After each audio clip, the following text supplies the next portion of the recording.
Good morning and welcome to this morning's webinar with Distressed Commercial Property Repositioning with Darren Campbell. And just a reminder, tomorrow's webinar, Essential Contracts in Real Estate Transaction, will be scheduled tomorrow with Fred Pfister. So to register, please go to nsdcartv.com/webinars. And now, Darren. Hello. Thank you so much, Shirley. I really appreciate the intro, and I'm very pleased that those of you that are here could be here. I think we got an exciting topic. Last week we had a lot of fun learning about commercial property types, how to evaluate a commercial property, gross rent multipliers, cap rates. If you haven't watched that, it's on the website, nsdcar.com. And go ahead and check that one out. We had a lot of fun, and today we're going to go into, maybe one of the more relevant or pressing topics that we're going to have to deal with coming up, and that is distressed properties and then repositioning of those properties. And that's kind of what I'm excited to talk to you about today. Just as a matter of housekeeping, who am I? And why do I deserve to be able to talk to you like this? I'm Darren Campbell, and this is my 29th year in the real estate business, my 29th year as a licensee, and I've closed just north of $4.5 billion worth of transactions. So I've seen a little bit of all of it. I actually started in commercial real estate, and then over the years have become a little bit of a hybrid. I'm a commercial guy. I do a lot of residential as well, and I'm an investor and obviously a coach.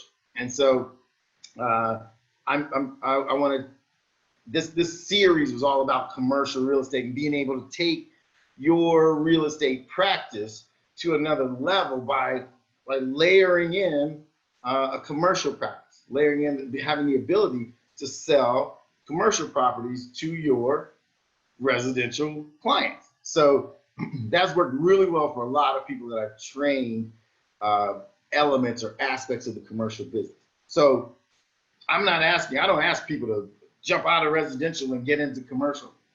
That's not very practical. I don't want you to halt your current business or halt your income. I want you to add to it. I want you to become more skilled. I want you to have more capabilities and add to your income. Let's enhance your income, and commercial can do it. So like, for instance, you have a high net worth individual who you sell a very nice home to. They're probably not going to buy another home for some years.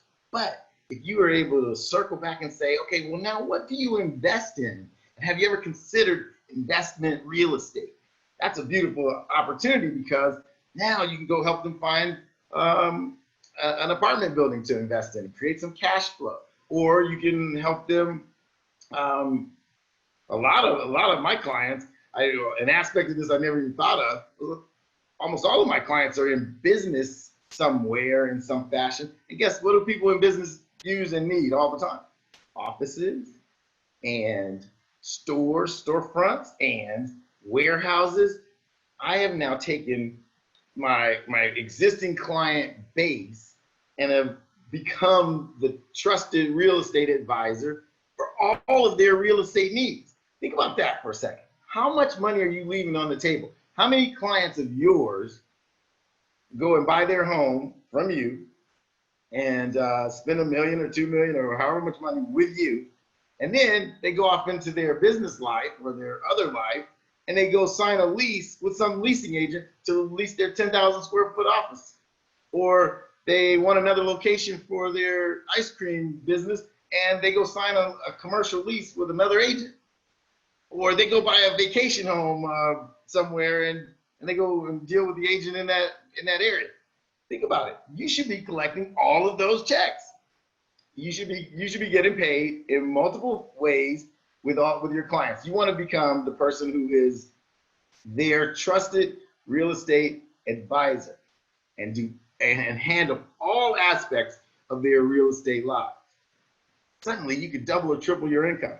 I have helped agents literally double or triple their income without one additional client, just using all of their real estate license capabilities to service every real estate element of their clients' lives.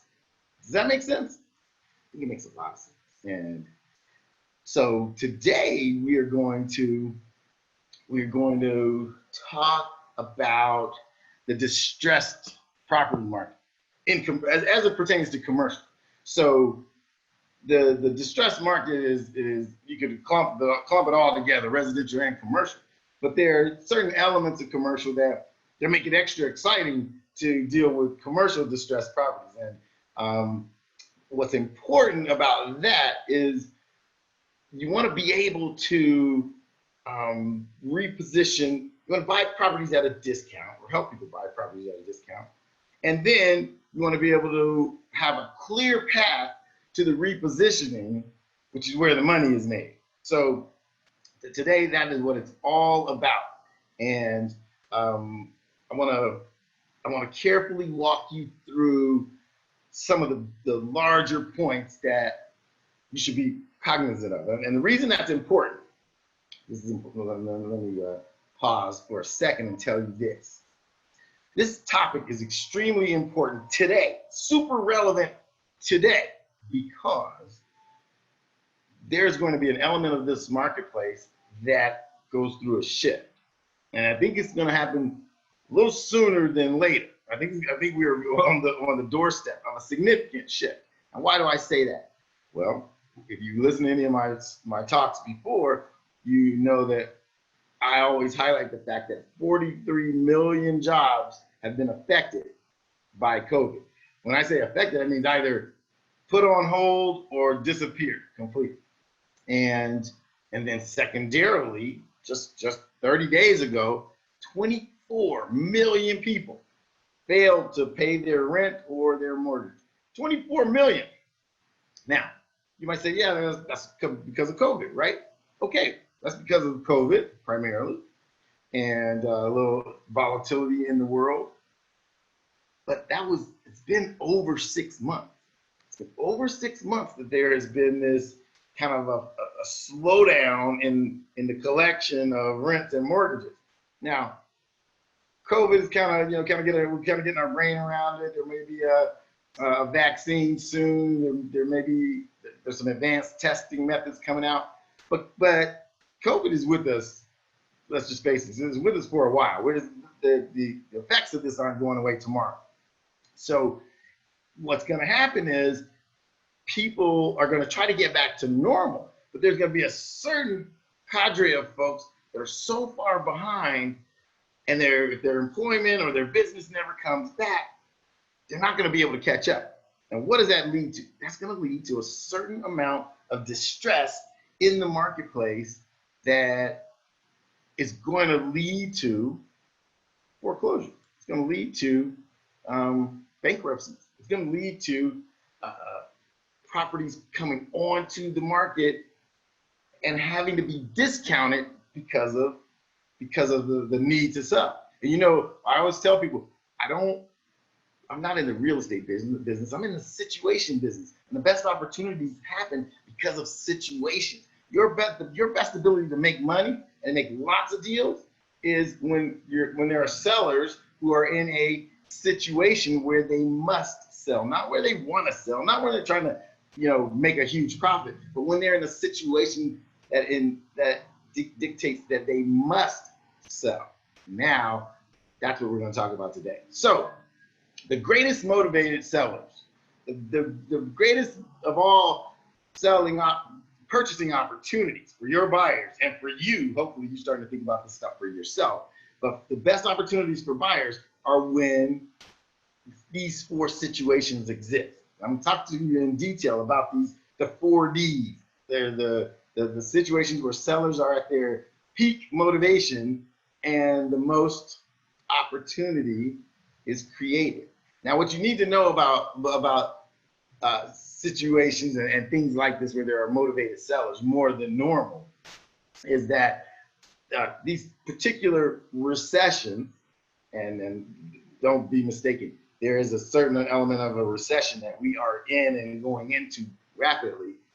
These recessions typically are just windows of opportunity. Usually, we've had 47 recessions in this country in its history, and they typically last less than 24 months. But in that 24 months exists the greatest opportunity for gain, profits, if you will, in real estate, because real estate for a very, very short period of time, less than 2 years, starts to sell, starts to dip. There's the creation of all of these sellers who have to sell, and by sheer force of nature, prices start to come down because there's so many sellers who need to sell. And in order for me to sell my property that I'm desperate to sell faster than the neighbor sells his, I gotta be lower than him in price. Therefore, price starts to drop. Price starts to get compressed. And that's how prices start falling. And then it becomes a race to the bottom. The seller across the street wants to sell faster than the guy, that he's competing with, so he lowers his price below that guy. Same as in a seller's market, when prices are going up, I see the guy next door sold for $1 million, then I think I can sell for $1.05 million, right? Well, in my opinion, we're going headlong into a recessionary market. Two markets will exist. There will definitely be a distressed market that exists, even if it's alongside a robust market where there's a lot of money in the marketplace. So don't be fooled by the high velocity that you've been seeing in the last 45 or 60 days. There is what we call shadow inventory that is going to be in trouble, and there are going to be some desperate sellers out there. Imagine this. I know of a shopping center that's not too far from where I am here in LA that has four retail spaces. 4. That owner derives all of his income from those 4 spaces. COVID-19 hits, and all 4 businesses, shut down. But now here we are 6 months later. 2 of the businesses said we can't come back.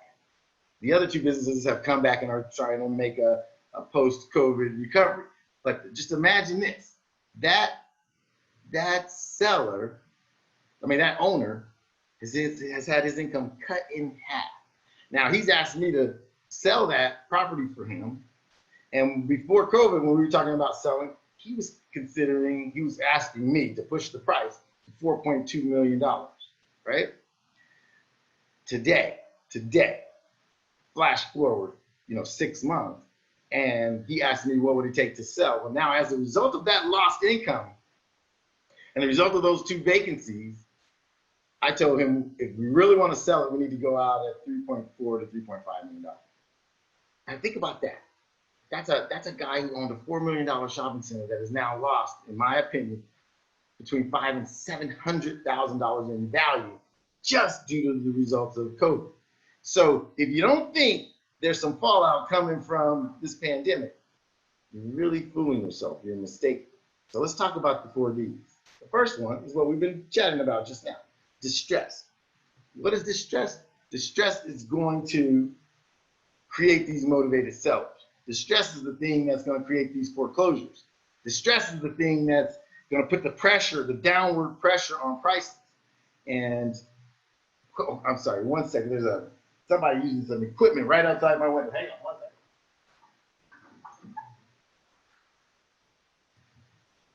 Hold that thought. Sorry, one of the COVID hazards of working from home is you got to deal with the gardener and everybody that comes around to do what they've got to do. So I apologize for that. But so this distress, that's the notices of default. That's the notices of trustee sale. That's the foreclosures. That's the bankruptcies that are going to happen. So for you to get yourself prepared to be able to find these properties and to be able to go get these listings and to be able to maybe even buy some of them yourself over this next couple of years is essential.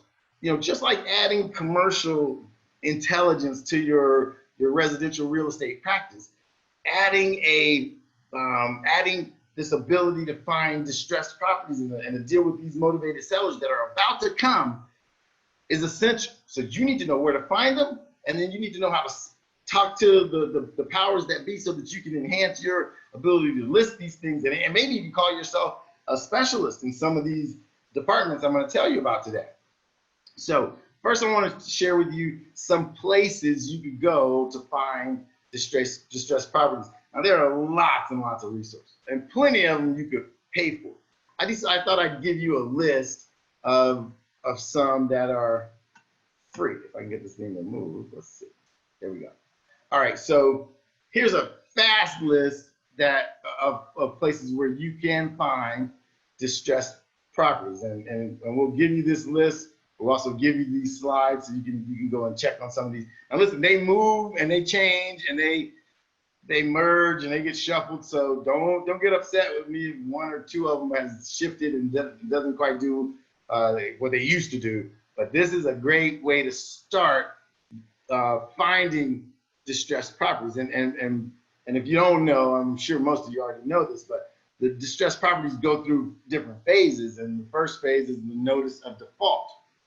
And you can find defaulted properties in some of these sites. Hey, look, if you also, have a really good title rep, your title rep can actually help you with notices of default and notices of trustee sale. Those are the two, clear indicators that somebody's in deep trouble. They're in default or they're in a notice of trustee sale. And so you need to be able to track these things, particularly in your farm. I'm a huge advocate of specializing in an area of geography or a client type. And so the easy way to become sort of the distressed expert is to not go out looking 50 miles from where you normally deal.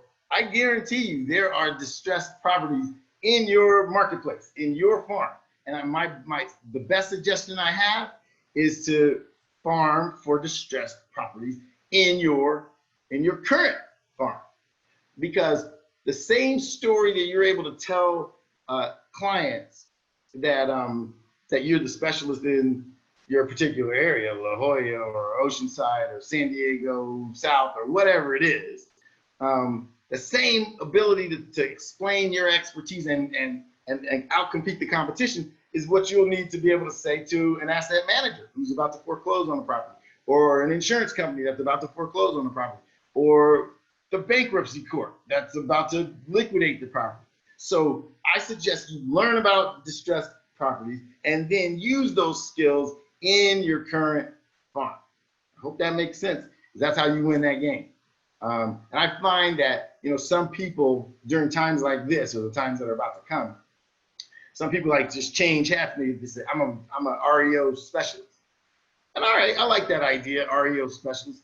But I have found that area specialists or particular product type specialists in a particular area get a lot more attention, and a lot more traction from asset managers whose job it is to pass out these listings and sell them for the bank. I think they give a lot more credibility to a La Jolla specialist for a La Jolla foreclosure than they do a foreclosure specialist who's kind of all over the place.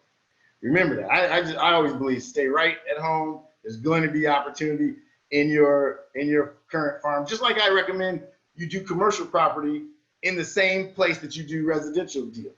So if you specialize in Oceanside and you do residential in a particular geography inside of Oceanside, I suggest that you do commercial in that very same set of zip codes. That's the way you win the game. And that specialization is what kind of gets you to the next level. So, if I were going to tell you how to build your business, that's what I would say. What's the second D? It's divorce. Now, divorce, sad but true, but we are at a point where more than 50% of the marriages now end in divorce. More than 50%, imagine that. And so it's a fact of life. But not only is it a fact of life, it is a pivot point where properties have to be liquidated, and they have to be liquidated all the time on a regular basis. And so one of the smartest things you could do for yourself and your business is to learn and network with and get friendly with some divorce attorneys. I'm here to tell you it's an area of specialization that it could be your sub farm. But if you think about this, I mean, what if you just what if you made it your project to try to get 5 or 10 divorce attorneys into your network? Like, so they were people that they got your newsletter when you sent one out. They get you there in your social media. You tell them what you do, and anytime they have a property that has to be liquidated because of a divorce, that's an element of your business that you actually are good at. And I'm telling you, you get 4 or 5 divorce attorneys that rely on you to be their real estate person. You get an extra 5 or 7 or 10 deals a year. I see it, I coach it, I watch it happen. It's a great thing that you can do for yourself and for your business. Try it. It's just a little corner of the world, but 50% of the people who get married get divorced. All I can tell you is that's an element. That's a great element for business. So think about that. So I suggest you recruit divorce attorneys. It's a smart thing for you to do. And then let's go to the third D. Debt. Oh man, I bring up all these topics. Does it bother you? These are situations again, though. The point is, it's a fact of life. Death is a fact of life, and it happens. So what happens when people die? Like, I'm in the middle of one right now, a big one right now that suggests that somebody passed away. They left this property to 4 different individuals, and it is a hot mess right now. These people are fighting and they're battling, and they want to. The family members are at war with each other. But what has that done? It has created a situation where we have the most motivated sellers you could ever imagine. The sellers don't care. This is funny. They don't care so much about the last dollar.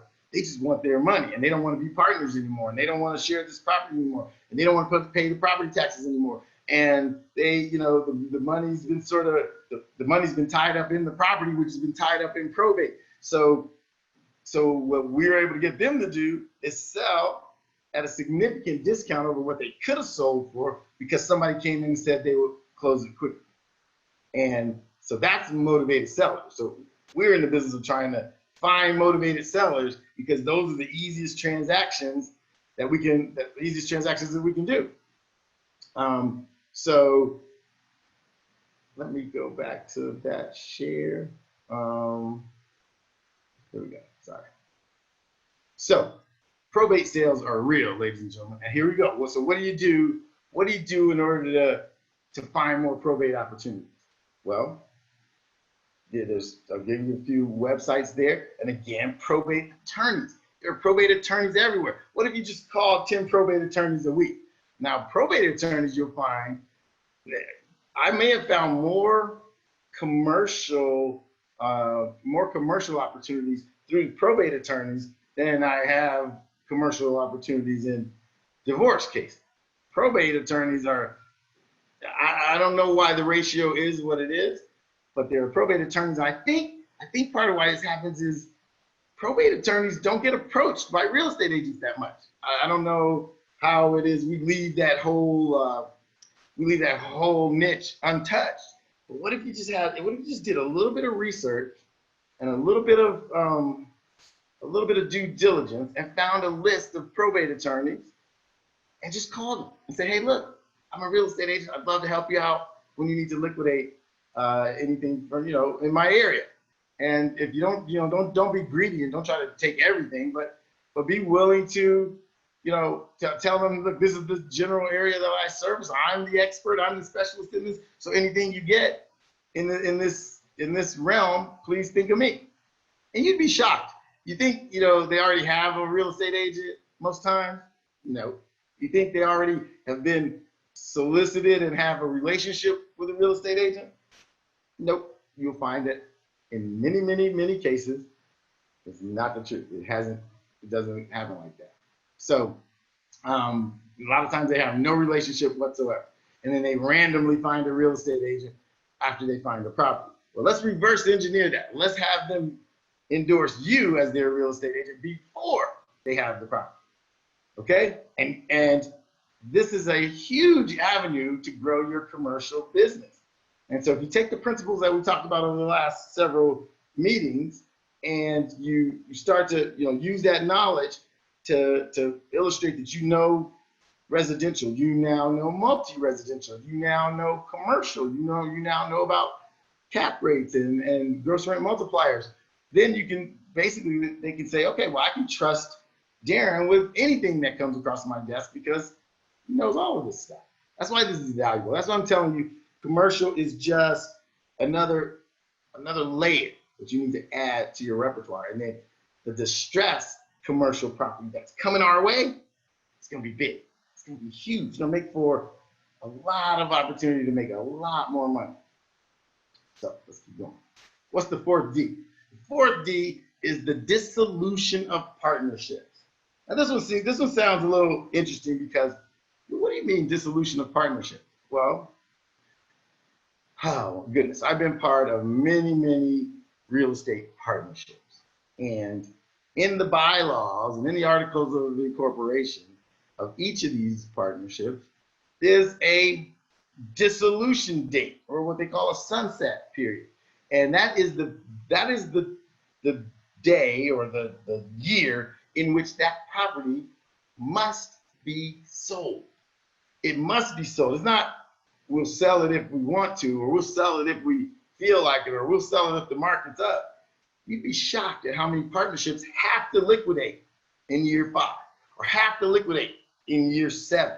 I sold I sold 2 apartment complexes to a pension fund a few years ago, and inside of their agreement, because they were the pension fund was investing money on behalf of the members of the fund, they always put a date on which the partnership will liquidate. So I sold them these 2 apartment buildings a few years ago, and in year 5, guess what's going to happen? They're going to come back to me to sell it because they have to dissolve that particular partnership and reinvest, or give the people an opportunity to either reinvest or pull their money. And so dissolution of partnership really happen, and they happen all the time. Now, who knows most about these dissolutions of partnerships? It's attorneys, it's accountants, it's bookkeepers, it's people like that who assist in the operating or the formation of the partnership.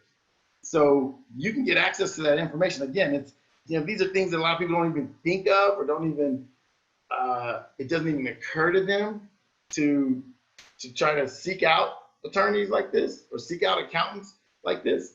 I know a syndicator, a gentleman who puts together partnerships, and the only place he gets investors is from accountants. That's it, 100%. Funny thing is, he's an accountant by trade, so he hasn't practiced accounting in probably 20 years, but all of his investors come from his networking with other accountants. How about that? So you can also add, you could add financial planners or financial managers to this list, financial advisors and life insurance people. All of these folks know a lot more about whose partnerships are moving or shifting, and that's who you can use as a huge resource for finding people that need to sell. Does that make sense? It's really all about the need to sell. So distressed properties, I wanted to show you some examples of some distressed situations, some distressed opportunities, and the way they've come to me, and just some examples. But these properties, these opportunities occur in every element, every facet of the commercial space. So in commercial, we count apartments that are larger than 5 units as commercial. Then retail, that's your shopping center. Industrial, those are, industrial warehouses and or storage is kind of loosely in that category. And then office buildings. All of these commercial areas go through all of the same discussions and cycles that entail, that the 4Ds entail, and the opportunities get to be tremendous. Now, smaller but included categories are also hotels and motels. That's a category as well. But I gave you the four most popular commercial areas: retail, industrial, office, and multifamily. And all of these are going to see a certain level of distress over the next short period of time. So I thought I'd tell you about a few different motivated seller scenarios that I've dealt with in the past. So for instance, and I've mentioned this concept to you guys in the past, the seller financing situation. Now this is seller financing on what we could call an AITD. And I know some of you know what an AITD already is, but this is where the seller carries the financing and uses an all-inclusive trust deed, AITD, to finance the property. And what does that really mean? That means he already has an existing loan, and we wrap another trust deed around that loan. So for instance, if the seller owes the bank, let's say you want to buy the property for $700,000, and the seller owes the bank $500,000. Well, this concept called an all-inclusive trust deed allows you to wrap a loan around that $500,000 trust deed, meaning, and which includes a seller carried portion. So you want to buy it for $700,000. He owes the bank $500,000.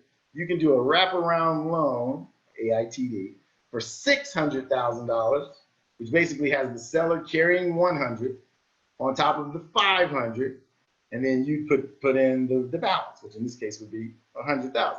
So what that allows you to do is create seller financing, and two, allows you to get more leverage, and it allows for that leverage to happen in a situation even when you or the seller don't have your own, if you don't have your own financing in order to pay the seller's bank off. Now, you have to be cautious, and you have to really pay attention. All-inclusive trust deeds happen every day. That's how I bought my first 2 apartment buildings.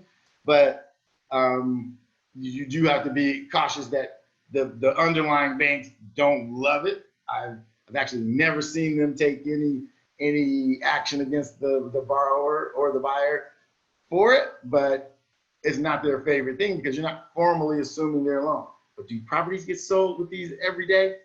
Absolutely every day. I've probably done 20 of them in my career, and what they do is they just create leverage. Oh, and by the way, you can close on a transaction like this in nothing flat. You can close in days, not months. So something to consider and to have in your arsenal and to have in your back pocket, because it's a fast way to get a motivated seller's transaction closed. Okay? So let's go to the next. Private money. Private money is really what moves a huge segment of the distressed sales and the motivated seller transactions.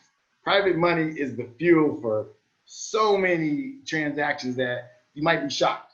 I would say maybe as much as 30 to 40% of the distressed properties that I've dealt with have been funded with private money. There are private lenders who are anxious to lend their money because they don't make money if they don't lend money, because they're only in the money lending business, and they are anxious to put money on the street. And it has gotten so much cheaper than it used to be. There used to be a time when private money, or hard money, for lack of a better term, the terms are kind of interchangeable, But when that money was expensive, 4 or 5 points and 11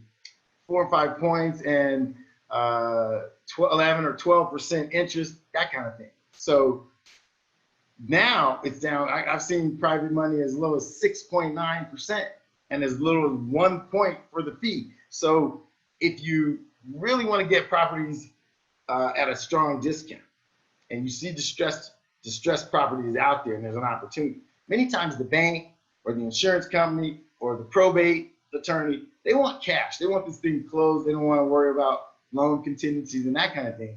And so private money is your ability to do it. Private money gives you the ability to make an all cash offer, because you go and make sure you have the funding ahead of time. And I've seen private money, and a lot of people don't believe this, but I see it every day. I've seen private money loans as high as 90% loan to value, which is almost unheard of, because a lot of people think, oh, it's going to be 70% loan to value or 60% loan to value. No, the game has changed. And there are private lenders who will loan as much as 90% and as much as 100% of the renovation money. So this is something that, if you need further help on this, I can help guide you. You can email me at info@darrencampbell.com, or you can go to darrencampbell.com, my website, and learn more about where the private funding is. But there's so much private money out there. And imagine this: if you're a lender and we just had COVID kind of like shut everything down for the last 6 or 7 months, and you haven't been able to place any money out there, you're not making any money. The lenders only make money when they lend money. And so I think a lot of people are shy or a little bit afraid to like dip their toe into the hard money game or borrow private money.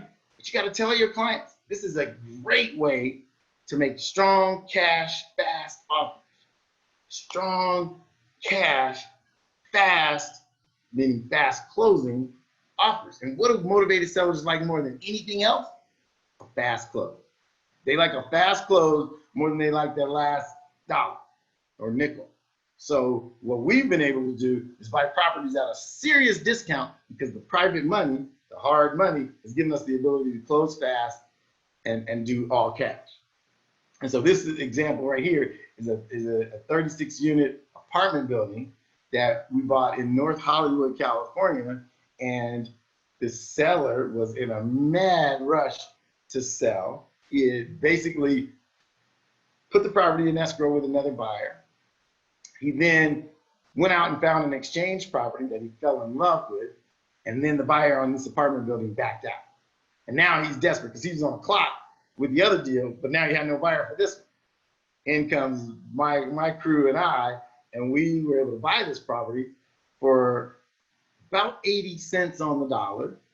And it was just because we had this anxious, motivated, near desperate seller.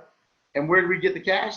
The reason we could close fast is because we got the cash from a private money lender who loaned us the money at one point and 7.99%. And we were able to carve out a great deal because he discounted the price because we could close fast. So the ability to close fast, the ability to be nimble, the ability to be quick is worth money. It's worth discounted price. It's worth the discounted price. So remember that. Remember that. Private money is your best friend in some cases. And then, so we talked about seller caring, we talked about private money. Now let's talk about my favorite thing, is syndication. My favorite thing to do is put investors together and help them help me to invest. And I think this is one of the most neglected and most forgotten tactics, if you will, for buying property. And I think we as real estate agents really are missing the boat if we don't seize the opportunity to put investors together and syndicate property. So the property that is on the lower right there, in the corner, the picture there, is an industrial flex warehouse, meaning it's a big industrial building that has now been converted completely to office space. And it's kind of like the loft style, kind of New York style office loft looking space, beautiful, beautifully redone. And what we were able to do is show investors how we were able to buy this thing empty, and how when we leased it up at a very, very fair office rent, and a lot of tech companies love this kind of space, this property was going to return investors somewhere in the neighborhood of 17% annually after lease up on their money. And so when we show people that kind of return, they go, yeah, I'm in. How much? How much is it to get in? How much can I put in? What's the maximum I can put in? And it's amazing when you're the real estate agent, you get access to some of the best deals there are. You get to put these deals together and take part in the transaction while helping your investors make money. I think many, many more of us, should consider syndication as a tool, because what it also does is gets you further down the road to where we really ought to all be thinking of going, which is ownership, which is becoming a principal, which is becoming a part of these transactions.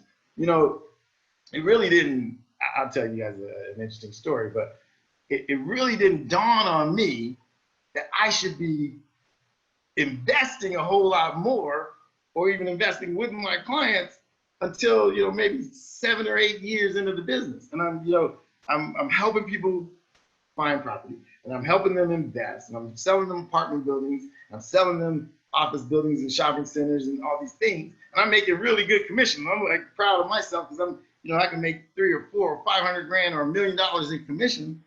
And then one day it occurred to me that I would make my commission and spend my commission, and then I would have nothing left to show for it. While at the same time, my clients would buy the property, and they make the cash flow every month, and their money only grew. Their money kept coming every month, and that money grew. And while I was over here, like every time I close a deal, I'm out of business, and I got to start over again. And I was fairly fortunate to be able to have 8 or 10 transactions going at all times. But again, once that transaction closed, there's no more money for me in that property. But the client was going to make perpetual money. So it took me that long to kind of figure it out. Maybe I'm a little slow, but after about 7 or 8 years, I go, okay, well, wait a minute. Next time I sell a property and make a good payday, I'm going to, ask my client if I can leave some of my commission in that deal, or invest some of my commission with them. And then secondarily, I'm going to start looking for opportunities to purchase myself. And then I'm going to invite some of my investors or clients or family or friends or network to invest with me in the transaction. Now, I have just revealed to you guys what I believe is the holy grail. It's syndication. It's what I like to do most, is what I've been most profitable at, is what has allowed me to own all kinds of different properties, and it has allowed me to become a principal.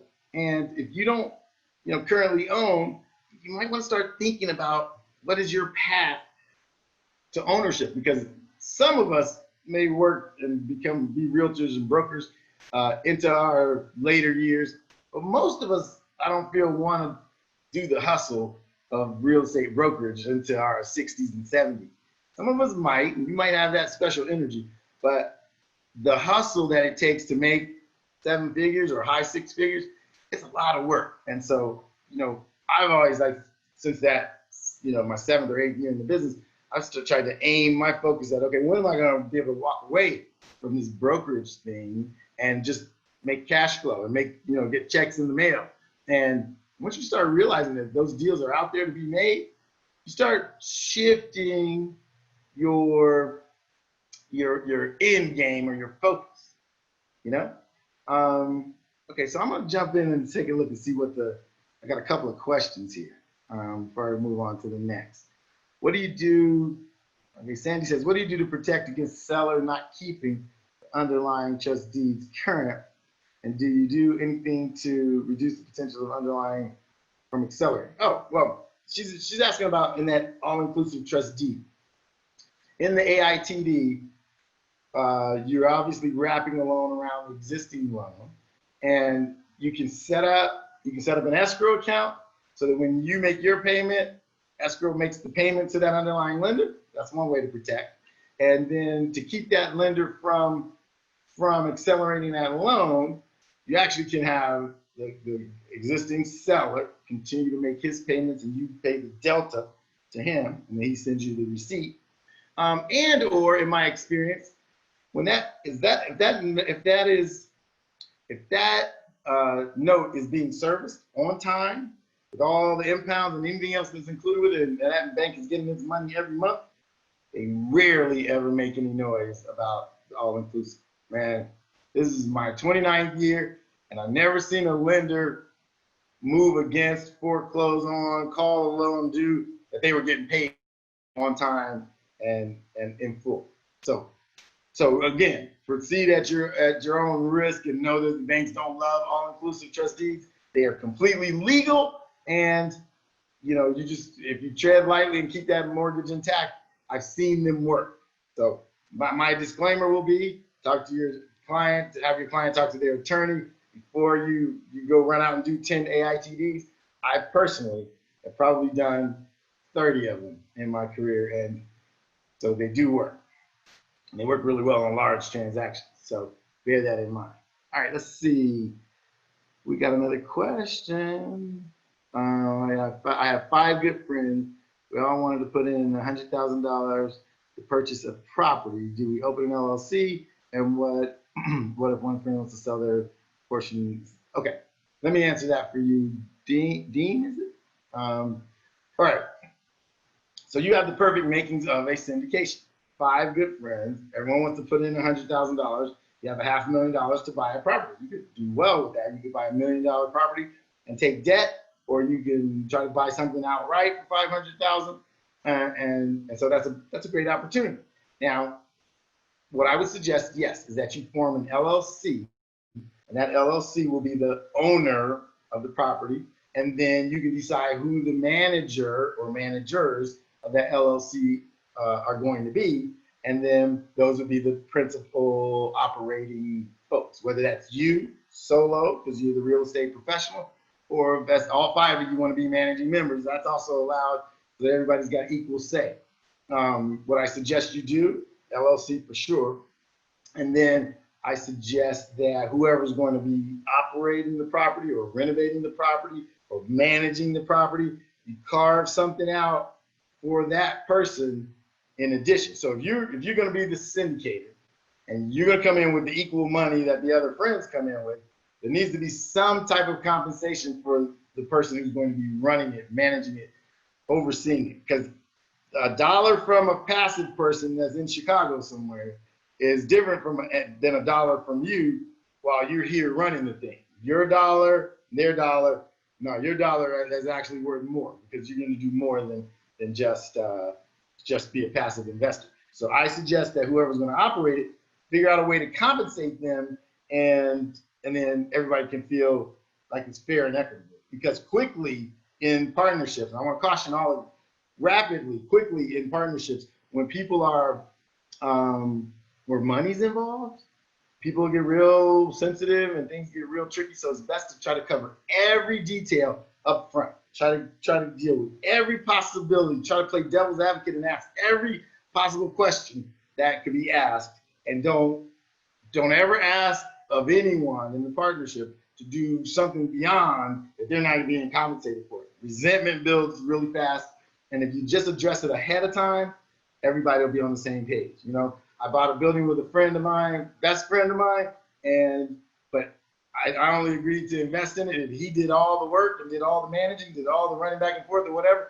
However, we added, I think it was $2,000 a month or something to his part of the equation for doing all the work, all the management. Because if we both put in the same amount of money, which we did, and he did all the work, how long do you think it would take before he got resentful? Say, well, you're just sitting over there on your butt while I go do all the work. Resentment builds fast. So in that LLC, talk very specifically about who does what and what they get for it. And just as a matter of clarification, there are many partnerships, LLCs, syndications, where the sponsor or the managing partner doesn't bring in any money and just takes a split of the profit after all the investors get their money back. And it's a great way to get into the real estate business or get into the investment game. if you don't have a bunch of your own money. You can round up people who do, and you say, I'm going to get X because I'm going to do all the work, and you guys can be passive, and they're going to put up all the money. And I've seen those splits go from 90-10 to 50-50 based on how much work is required, how much money is required, and what the projected profit will be. So keep that in mind. There are many ways to do the syndication business. I have a course called 7-Figure Syndicator, and I think every real estate agent ought to take it. It is how to become a significant real estate investor.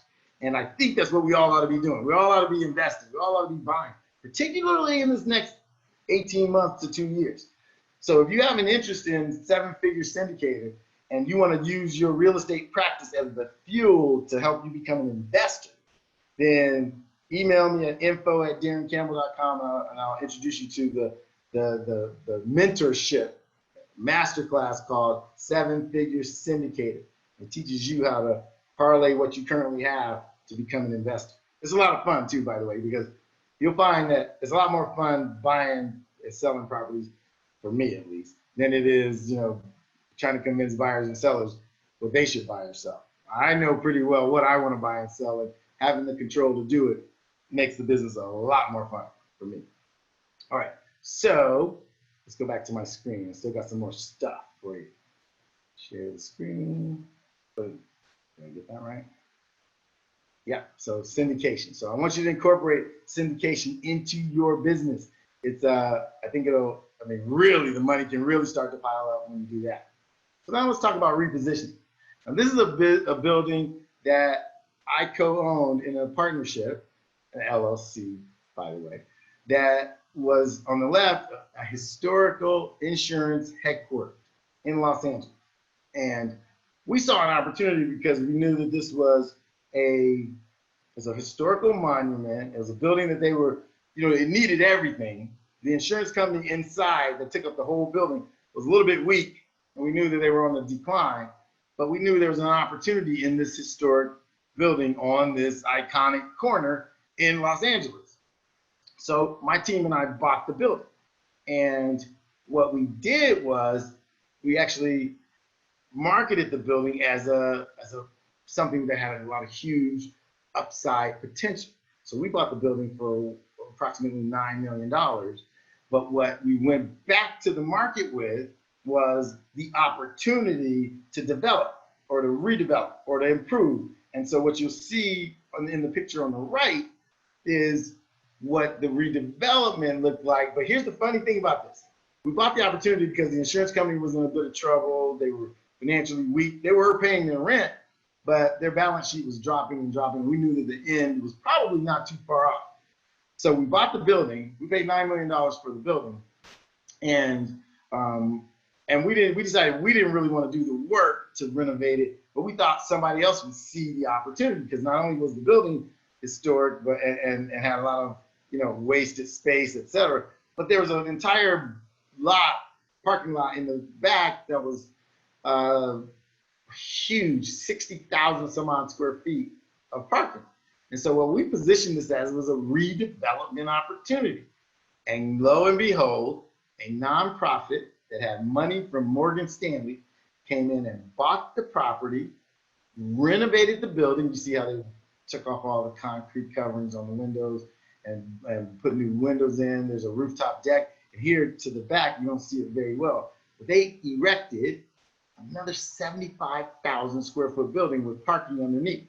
Now, that property today is worth over $20 million, maybe more.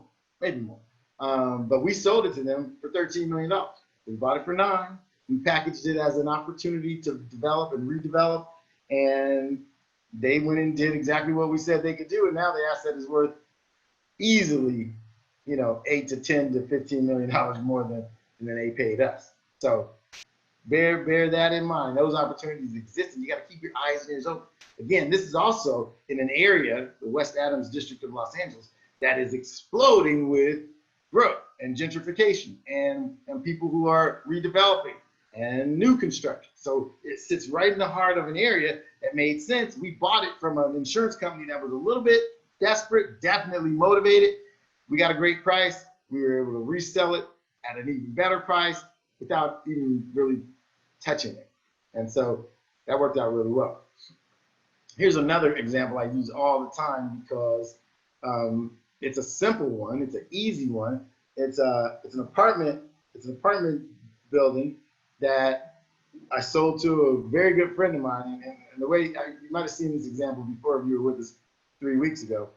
A friend of mine refinanced his house and pulled out $109,000. And we helped him buy this apartment building. And then, so with the 109, he bought the apartment building. He then proceeded, the reason we bought the apartment building was because the average 2-bedroom apartment was renting in the $1,200 to $1,300 range. And in this area, Van Nuys, California, 2-bedroom apartments are going for as high as $1,800, $1,900. And so we saw significant upside in the rent. And so he bought the building. He proceeded to start raising rents at every opportunity that he could. When people move out, you renovate the unit, you raise the rent. And eventually, over time, we got about half those rents up. And the building, as I taught you last week, because the income was higher, because the multiplier, because of the gross rent multiplier, we were able to resell the building at the same multiplier that he bought. And we modernized the look a little bit, got some of that siding off and did more of a stucco look. And he sold the building and made a $329,000 profit. That might not sound like a whole lot to you, but he did this in a matter of months, not years. And it was a simple process. And what's important for you to note is that we bought this property from a seller who anxiously, desperately needed to sell. And we basically gave the guy his price because we saw an opportunity to raise his rent and resell it in short order and make a very substantial profit. So for me, I've done more apartment buildings like this than anything else because they're straightforward, they're simple. When a property in an area sells for 12 times gross, 12 times the annual income, and you can raise that annual income by $20,000 a year or $10,000 a year, do the math. You've now increased the value of that building by 12 times that number. That's how this guy Steve made a $329,000 profit. And I think it was about 7 months total. So the opportunities are coming, ladies and gentlemen. The motivated sellers are coming. So if you keep your eyes and ears open, you'll start to find them. And so this is my hold on. So I want you to start keeping your eyes and ears open for these opportunities. Now I'm gonna go back and look at the chat screen, see if anybody has any further questions for me, because this is a good spot for me to answer any questions or concerns or things you might have not understood if I went too fast or what have you. So let me see what we got. Oh, look, Angela purchased a leads list from U.S. Probate. Hey, Eddie, that is a hot list because those properties are current. That list is current. They update it. I think they update it weekly, and you should chase those properties. Those are motivated sellers. I'm in escrow right now on a probate deal. Sellers are motivated, extremely motivated. So the price has been coming down, and they're able to get a great price because they don't get any more motivated than that. They've inherited a property. There's a lot of money in that property. A lot of times they really need the money or want the money. And it's been stuck in probate for 6 months, 8 months, a year. And those are amongst the more anxious, motivated sellers that are out there. So definitely take that list of resources that I gave you and go through it. You'll see that there's so many motivated sellers out there. And the beautiful part about these motivated sellers is many times these properties never will hit the open market. And the best time to negotiate a great deal is when you have no competition. And a lot of these sources are kind of behind the scenes deals that you could really take advantage of. And then if you just want to play, middleman, the opportunity is great because you can kind of insert yourself into the equation and charge a fee for the access to the information. That's what wholesalers do. They find out about a good opportunity and then they go and tell all of their potential investors, and whoever wants the property and is willing to pay that wholesaler, another 10 grand on top of the price, that's who gets the property. Well, you're a real estate agent. You can play the wholesaler game better than a wholesaler can. And so I want you to think real careful about that. I see some people are emailing me about the syndication class. Look, seven-figure syndicator is a monster. It will change your life and turn you into a buyer, a principal, an owner. That's where we all need to be going. I'm sorry if you don't believe me, but that's where we should all be going, towards ownership, towards control of the property, towards control of the real estate. And so I want you to think about that. I'd love for you to be in seven-figure syndicator, and let me show you step by step how you graduate from real estate agent to principal, owner, decision maker. No more order taking. Think about it. And then you can chart your way to retirement. Otherwise, how are you going to retire? It's kind of tricky in this game. All right, here's another question. What do you do when you find a defaulted commercial and just residential? They are hesitant to work with me. What's the best way to secure commission and possibly help the person not lose the property at all? Okay, well, Danae, am I saying that right, Danae?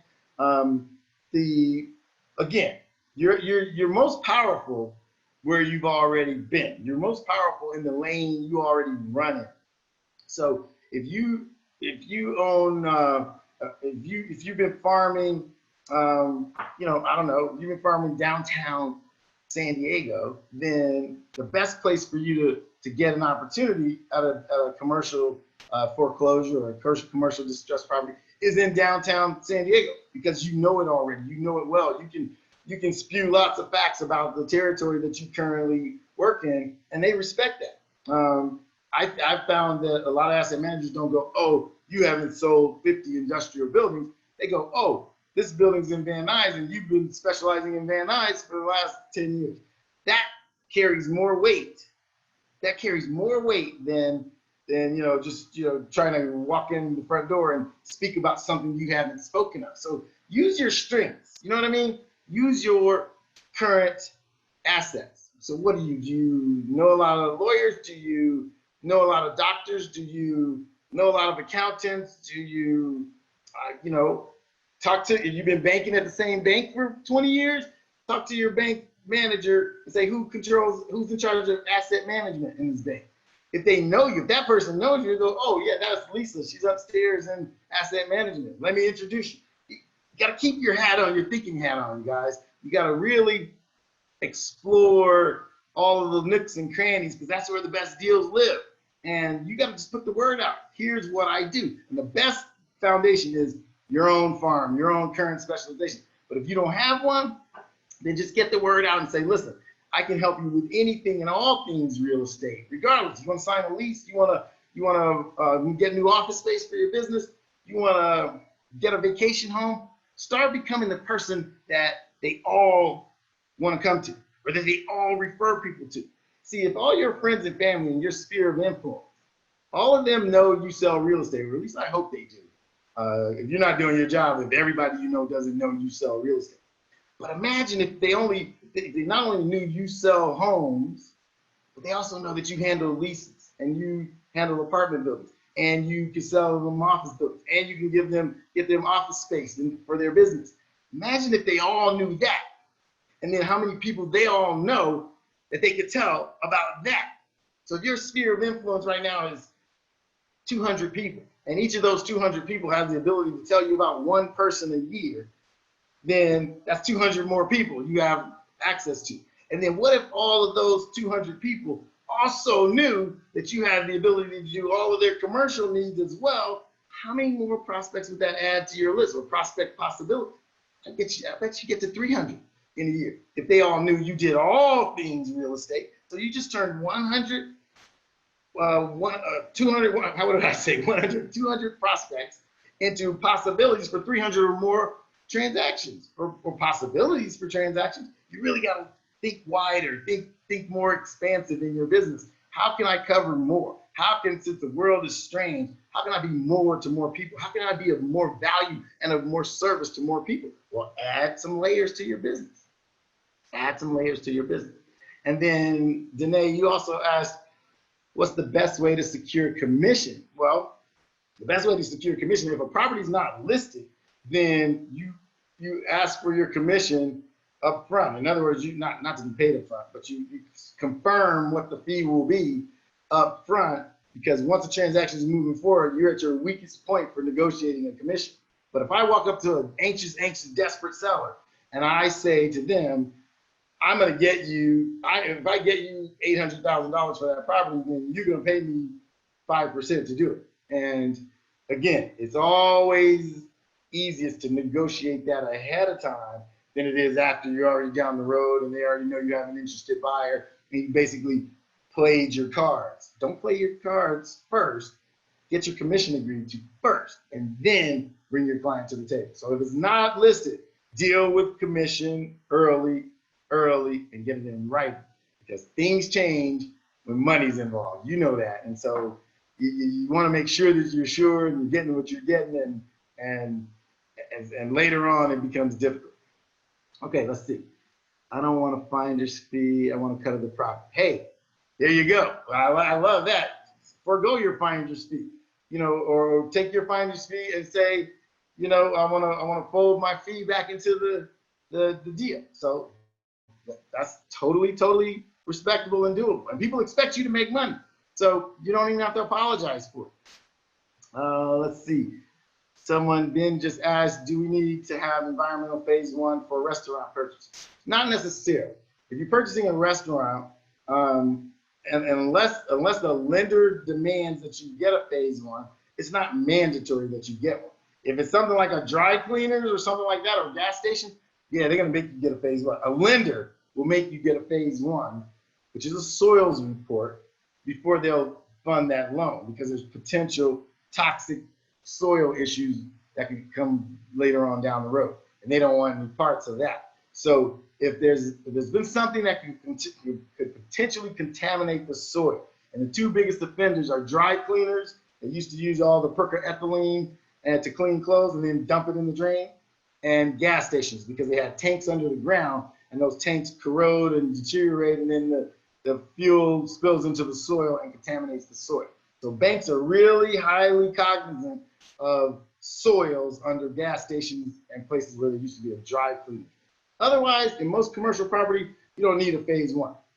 If there was no evidence that something environmentally challenging existed at that property in the past, then no phase 1 necessary. Now, if there's a evidence of some kind of soil compromise, then you're not only going to need a phase 1, then you're going to need a phase 2 to further confirm how extensive the damage is or the contamination. So bear that in mind when you decide what kind of property you're dealing with. So like, for instance, in the 80s, a lot of shopping strip centers were built, right? Just look around suburbia. Strip centers, what do you got in there? 7-Eleven, what do you got in there? An ice cream store. What else do you have in almost all of them? A dry cleaners. So a lot of these places will go up for sale. A lot of these stores may go out, come back, whatever. But if at some point anyone finds out, the bank that is, and they'll find out that there was a dry cleaners there, that, once upon a time, or still, get ready for a phase 1. Now, phase 1 is only a couple $1,000s, but it's potentially game changing, because if they find that there is contamination in the soil, then there's going to have to be some excavation and cleaning out of the soil that you don't want to be stuck with. You want the seller to deal with that before you own the property, or before your client owns the property. You do not want to be the one who owns it with contamination. And then if you're getting a loan, the bank's not going to give you that loan anyway before it's cleaned and cleared. So that's how that works. What else? Any other questions? Let's see. Great. All right. Well, thanks. I appreciate all the kind words. I'm glad you guys enjoy the course. I mean, I'm glad you enjoyed this series. I'd love to come back. If you guys ask Shirley to have me back, I'd be happy to. Let her know how you felt about what we did over the last three classes. If any of you, again, if anyone wants to know more about seven-figure syndicator, that's my course that teaches you how to become a real estate mogul, a principal.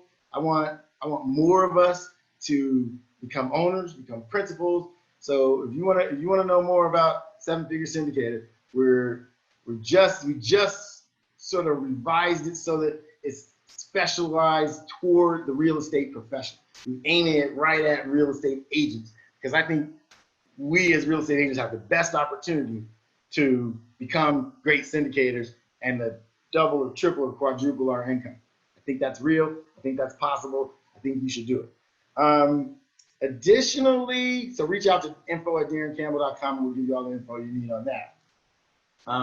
Next up, I just wanted to do a reminder, because I told Shirley I would. If you're interested in becoming a commercial member, you can do that for free if you go to NSDCARTV. NSDC. Okay, North San Diego. Yeah, that's the website. You guys know this better than me. NSDCARTV.com or NSDCAR.com. If you want to join the commercial group, it's free. Shirley's made it easy to access, and you get to see more things like this from people like me. So join at nsdcar.com. Send her a message, say you want to join the commercial membership. She'll sign you up, and you get access to more good stuff like this. How about that? All right, ladies and gentlemen, this has been fantastic for me. I've enjoyed being with you. I hope you've enjoyed being with me. I'm Darren Campbell, hardest working man in real estate, your real estate mentor. I'll see all of you at the top. Take care.